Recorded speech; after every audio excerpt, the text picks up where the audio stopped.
Good morning, student. My name is Dimple. I am your GK teacher. Today we will read chapter 17. Okay, flying in the air. So, write true for T for true and F for false statement. As you know, true false के questions हैं यहाँ पे. Eagles and hawks are raptors or birds of prey. Eagles यानी क्या होते हैं? गिद्ध बोलते हैं eagles को और hawks को बोलते हैं बाज. Okay are raptors. रैप्टर्स का जो मीनिंग है वो इसने आगे खुद ही लिख रखा है, birds of prey. Birds of prey का मतलब होता है शिकार करने वाला पक्षी. ठीक है, तो ये दोनों ही शिकार करने वाले पक्षी होते हैं. क्या ये आपको बताना है ट्रू है या फॉल्स है? तो ये क्या बोलता है? ट्रू है. ओके, देन आता है herons usually nest in colonies called heronries. Okay, herons जो होते हैं वो ज़्यादातर वहीं अपनी नेस्ट बनाते हैं कॉलोनीज़ में. उस कॉलोनीज़ को क्या बोलते हैं? हिरोनरीज बोलते हैं. ओके, ये हिरोनरीज का हिरोन्स को हिंदी में भी हिरोन्स ही बोलते हैं. ओके, नहीं बगुला बोलते हैं, बगुला. Now I will get it. बगुला बोलते हैं इसको. ओके, तो herons usually nest in colonies called heronries. Okay, तो ये भी ट्रू है. The budgerigar is a very popular pet in central Australia. सबसे पॉपुलर पेट अगर है सेंट्रल ऑस्ट्रेलिया का तो वो कौन है? बजरीगर. ओके, तो इसको भी इंग्लिश में यही बोलते हैं. इसको मतलब इंग्लिश में तो इसको ये बोलते हैं और हिंदी में भी सेम चीज़ बोलते हैं. हिंदी का इसका कोई अलग मीनिंग नहीं है. तो ये भी क्या है? ट्रू है. The penguin is the greatest migratory bird. कि जो माइग्रेटरी बर्ड का मतलब तो होता है एक जगह से दूसरी जगह जो बर्ड्स जाते हैं ना, सबसे ज़्यादा दूरी कौन सा बर्ड तय करता है एज अ माइग्रेट? जब कोई किस किस चीज़ के लिए माइग्रेट कर सकते हैं? वो वेदर की वजह से, ठीक है, शेल्टर की वजह से, फूड की वजह से माइग्रेट करते हैं वो एक जगह से दूसरी जगह. लेकिन ये जो स्टेटमेंट है ये फॉल्स है, क्योंकि पेंगुइन्स नहीं है जो सबसे ज़्यादा माइग्रेट करते हैं, सबसे ज़्यादा डिस्टेंस कवर करते हैं माइग्रेट का. वो कौन सा है बर्ड? वो है आर्कटिक टर्न है उसका नाम. ओके, द आर्कटिक टर्न है वो जो सबसे ज़्यादा डिस्टेंस कवर करता है एज अ माइग्रेटरी. ओके, तो ये स्टेटमेंट क्या हो जाएगा? फॉल्स हो जाएगा. Wild albatrosses may live for more than 50 years. Wild albatrosses को विजडम भी बोलते हैं. ओके, इंग्लिश में इसका हिंदी कोई वर्ड नहीं है तो इसको इंग्लिश में दूसरा वर्ड अगर इसका आपको देखना है इजी तो विजडम भी बोलते हैं इसको. वाइल्ड एल्बाट्रॉस में live for more than 50 years. ये 50 ईयर्स से भी ज़्यादा टाइम के लिए ज़िंदा रह सकते हैं. 50 ईयर्स से ज़्यादा तो इन्होंने बोल रखा है. वैसे ये ज़्यादातर जो सबसे ज़्यादा इसमें से जो बर्ड है सबसे लंबे टाइम तक जिया है वो है, उसकी एज है 66 ईयर्स. ओके, तो मैक्सिमम 66 ईयर्स के बाद में उसने एक अपने उसको जन्म दिया है, मतलब उस एज में आके उसने अपने बेबी को जन्म दिया. ओके, इतनी लॉन्ग एज में आने के बाद में. Birds are descended from mammals. जो बर्ड्स हैं, डेसिनेटेड का मतलब होता है वंशज. ओके, कि उन्हीं से बने हुए हैं. तो birds are descended from mammals. क्या बर्ड्स मैमल्स से बने हुए हैं, उनके वंशज है? तो ये स्टेटमेंट क्या हो जाएगा? फॉल्स हो जाएगा.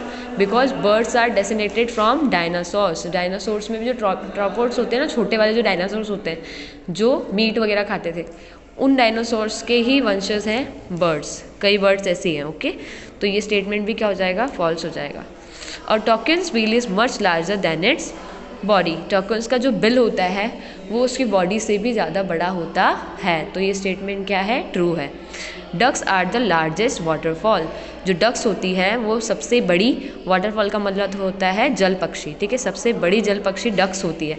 तो ये स्टेटमेंट भी क्या है? फॉल्स है, क्योंकि सबसे बड़ा जल पक्षी कौन सा होता है? ट्रम्प्टर स्वैन. ओके, ट्रम्प्टर स्वैन होता है जिसको हिंदी में बोलते हैं तुरही हंस बोलते हैं. तो सबसे बड़ा लार्जेस्ट जल पक्षी अगर कोई है तो वो क्या होगा?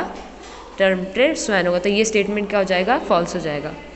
Baby geese are called goslings. अब देखो, गीज और स्वैन्स ये दोनों को ही हिंदी में हंस बोलते हैं. ओके, दोनों ही वर्ड्स को हंस बोलते हैं, लेकिन फ़र्क ये है कि जो स्वैन्स होते हैं वो लार्जर इन द साइज़, ठीक है, और larger in the weight, larger in the wings. इनके जो विंग्स होते हैं वो भी लार्जर होते हैं, उसमें ये बड़े होते हैं, और गीज होते हैं वो छोटे होते हैं. बस इसमें ये फ़र्क है कि गीज की जो नेक होती है वो तो छोटी होती है, लेकिन जो लेग्स होते हैं वो स्वैन से भी लंबे होते हैं. ओके, और स्वैन ज़्यादातर आपको या तो फुल्ली वाइट कलर में दिखेंगे या फुल्ली ब्लैक कलर में दिखेंगे, या वाइट कलर के अंदर ब्लैक स्पॉट्स के साथ दिखेंगे. लेकिन जो गीज होते हैं वो अलग अलग कलर्स में होते हैं. ठीक है, ये हो गया. तो ये स्टेटमेंट क्या है कि जो बेबी गीज होते हैं, मतलब जो उनके बच्चे होते हैं हंस के छोटे छोटे, उनको गॉसलिंग्स बोलते हैं. तो ये स्टेटमेंट भी क्या है? ट्रू है. The red billed quelea of Africa is the world's most evident bird. ये एक अफ्रीका का एक बर्ड है. ठीक है, रेड बिल्ड कोएला, इसको हिंदी में भी यही बोलते हैं. ये वर्ल्ड का सबसे most evident bird. Evident bird मतलब जो बहुत ज़्यादा मात्रा में है. इनकी पॉपुलेशन बहुत ज़्यादा है, ठीक है, बहुत प्रचुर मात्रा में, एम्पल भी बोलते हैं, प्रचुर भी बोलते हैं, ठीक है, जो बहुत ज़्यादा मात्रा में। तो ये स्टेटमेंट क्या है, ट्रू है। The Andean condor is the world's biggest flying bird. Andean condor जो है वो वर्ल्ड का सबसे बड़ा फ्लाइंग बर्ड है, तो ये स्टेटमेंट भी ट्रू है। Vultures have very strong bills. False, क्योंकि वल्चर्स के जो बिल्स होते हैं वो ज़्यादा स्ट्रॉन्ग नहीं होते हैं, बहुत ही ज़्यादा वीक होते हैं। Okay, owls can not move their eyes and have to swivel their whole head. जो आउल्स होते हैं वो अपनी आइज़ को मूव नहीं कर सकते, इसलिए उनको अपना पूरा का पूरा हेड जो होता है उसको पूरे को घुमाना पड़ता है। ओके, तो ये स्टेटमेंट भी क्या है, ट्रू है। Chickens raised only for eating are called broilers. वो चिकन्स जो सिर्फ उनको रेस्ट किया जाता है, बड़ा किया जाता है सिर्फ किस लिए, खाने के लिए, उनको क्या बोलते हैं, ब्रॉयलर्स बोलते हैं। तो ये स्टेटमेंट क्या है, ट्रू है। And owls hearing is 4 times as sharp as cats, कि आउल्स की जो हियरिंग पावर होती है वो कैट्स की हियरिंग पावर से 4 टाइम्स ज़्यादा होती है। तो ये स्टेटमेंट भी अपना क्या हो जाएगा, ट्रू हो जाएगा। Okay, so do this in your notebooks and please write this meanings of word, okay, so you will understand better.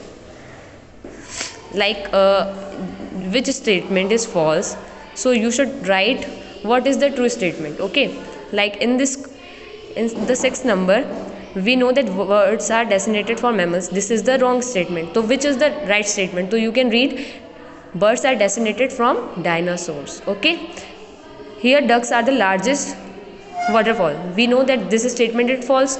So